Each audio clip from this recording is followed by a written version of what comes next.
Hi, these are Lance's Legends. Hit the subscribe button in the bottom right corner. I hope you enjoyed this story. In the mid 70s, I met a lifelong friend, Joe Giles. He was just a young guy, got married extremely young. He was still a teenager to his sweetheart, Chris, and he got his CDL and began to drive a cement truck for Geneva Rock. I went on a mission for the LDS Church. When I got back and started hang gliding again, Joe was one of the old faces. He was a little older by then, and we began to fly together quite a bit because we both lived in Utah County, and for a long time, we had some wonderful flights together. We went down to the Vermilion Cliffs. We went all over and flew and enjoyed the wonderful scenery of Utah. In the late 80s, Geneva Rock began to enforce their drug testing. And so Joe was forced to stop cold turkey a lifetime habit of smoking pot every day. He'd been a great driver, never had an accident, but they did random testing, and so he had to stop. And I'm not going to editorialize about the association between marijuana use and depression, but I know my friend Joe began to be very depressed. And I had some stronger religious views than he did, but he didn't want anything to do with religion or with Jesus Christ. Joe was a strong, quiet, tall guy, and when he didn't want to talk about something, he just shut up and he didn't talk. But one evening he called me up and said, "I want you to come talk to Chris and I." And I went over there and he outlined how he wanted his funeral to be conducted. Joe was a healthy 30-something-year-old guy. It was kind of like, yeah, sure, Joe, whatever. In 50 years, we'll think about this. And I really didn't think much about it until later. He began to do some crazy things in his hang glider. He flew through a gap on a real low saddle of Mount Timpanogos and just flew right back over Sundance.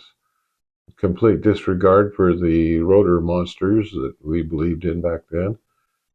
And on another day, he landed on Cascade Peak. And Cascade Peak is a razor. It has a 3,000-foot cliff off the front and at least 2,500-foot cliff off the back. And it's not more than a few feet wide on top. But he was an amazing pilot. A spot landing in a hang glider is a challenge. And he landed on top and then took back off again like there was nothing to it. But he was doing some crazy things. And we almost always went hang gliding together on Saturday morning. And one Saturday, my wife asked me if I would stay home with our little 2-year-old daughter, Janny, while she took the two older kids to breakfast at Denny's. So they went to breakfast, and I got Janny out of bed and fed her breakfast and put her in the tub. And we had a new bulldog, an English bulldog, Dolly. She was a wonderful dog.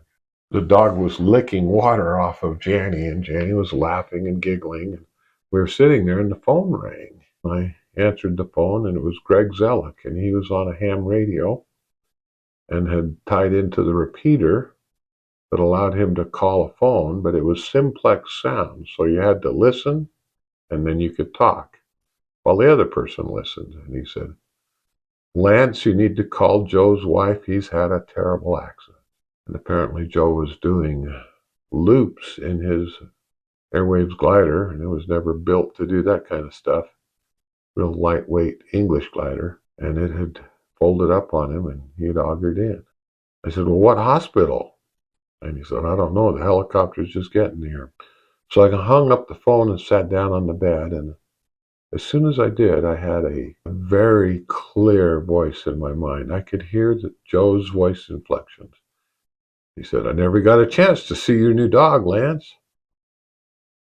And then we had a discussion about things, eternal concepts. His view of everything had instantly changed and expanded. Kind of chastised me a little for not being a little pushier about some of my views. I cried. I shed a few tears. Greg Zellick called back, told me to go to the American Fork Hospital, so I called his wife and told her what had happened. And we went over, and Joe was stretched out. I can still remember his big, huge work boots. He was a big, tall, lanky guy, and just an empty shell laying there. But he'd made it real clear what he wanted to have done for his funeral. And so Chris and I began to follow his wishes. The weekend after Joe was cremated, there was a Women's Association fly-in at the point of the mountain. So all the best hang gliders in the world, the women hang gliders, were invited. And with all the really good women hang glider pilots, you also get all of the good men hang glider pilots coming along. Eric Raymond was in town, and quite a few of the best pilots in the world at the time. And that Sunday afternoon, when the conditions were right, some of the better pilots came up to Squaw Peak. And it's the only Sunday I've ever flown. And I had a big plastic box with a bag in it, and I duct taped it to my down tube. And then, according to Joe's wishes, I took off, and I was the last glider that day to hook a thermal. It was a big, gentle thermal. I was going up hundreds of feet a minute. And when I was about 1,500 feet over launch, I grabbed the bag and I shook Joe out of it.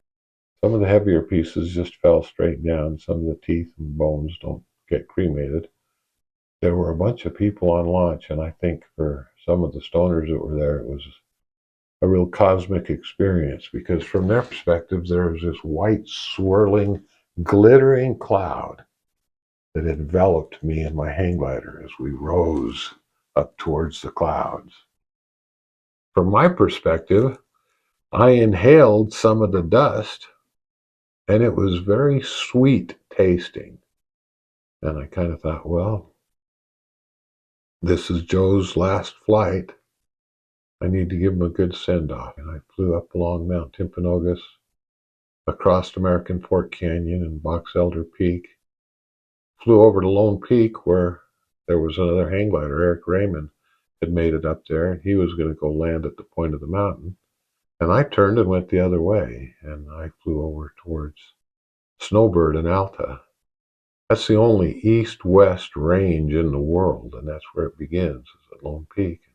I spent about an hour just in that beautiful scenery, and then the north winds had come through by then, so I turned and flew back and landed at my truck, loaded up my hang glider, and I went over, and there were still a few people at Chris's and Joe's home, and I waited till the crowd died down, and I sat Chris down. I said, Chris, Joe was a sweet guy.